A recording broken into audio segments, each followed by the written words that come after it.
നമസ്കാരം. പുതിയൊരു വീഡിയോ വന്നിരിക്കുകയാണ്. നമുക്ക് എല്ലാ കൂട്ടുകാരും നമുക്ക് ഫേസ്ബുക്കിലൊക്കെ ഒരുപാട് 5000 അല്ലെങ്കിൽ ഇൻസ്റ്റഗ്രാമിലൊക്കെ ഒരുപാട് കൂട്ടുകാരുണ്ട്. പക്ഷേ ആ കൂട്ടുകാരിൽ ഒരാളെ നന്നായാൽ മതി. ഒരാളെ നമുക്ക് പ്രിയപ്പെട്ടതായി കിട്ടിക്കഴിഞ്ഞാൽ അതിലും വലിയ ഭാഗ്യം വേറെ ഒന്നുണ്ടോ? സത്യമല്ലേ?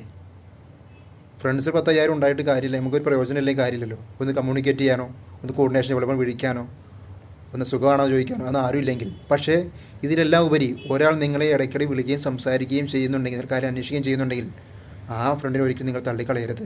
അതാണ് നിങ്ങളെ യഥാർത്ഥ ഫ്രണ്ട്. മറ്റൊക്കെ കാര്യത്തിനുള്ള ആവശ്യങ്ങൾക്ക് വേണ്ടി മാത്രം വരുന്നൊരു കൂട്ടുകാരൻ മാത്രമായിരിക്കും. അതുകൊണ്ട് കൂട്ടുകാർ എല്ലാവരും ഒരുപോലെ ആയിരിക്കില്ല. നിങ്ങളോട് ഇടപെടുന്ന, നിങ്ങൾ ഇടയ്ക്ക് എപ്പോഴും കമ്മ്യൂണിറ്റി ചെയ്യുന്ന ഒരാളുണ്ടെങ്കിൽ ആ വ്യക്തിയെ നമ്മൾ ഒരിക്കലും തള്ളിക്കളയരുത്. അത് നമുക്കൊരു മുതൽക്കൂട്ടായിരിക്കും. ജീവിതകാലം മൊത്തം ഏത് കാര്യം പറയാനും ഷെയർ ചെയ്യാനും അവരൊരിക്കലും നമ്മൾ തള്ളിക്കളയരുത്. 100-ൽ ഒരാൾ മതി നമുക്കൊരു ജീവിതം സക്സസ് പോകാൻ. നമ്മുടെ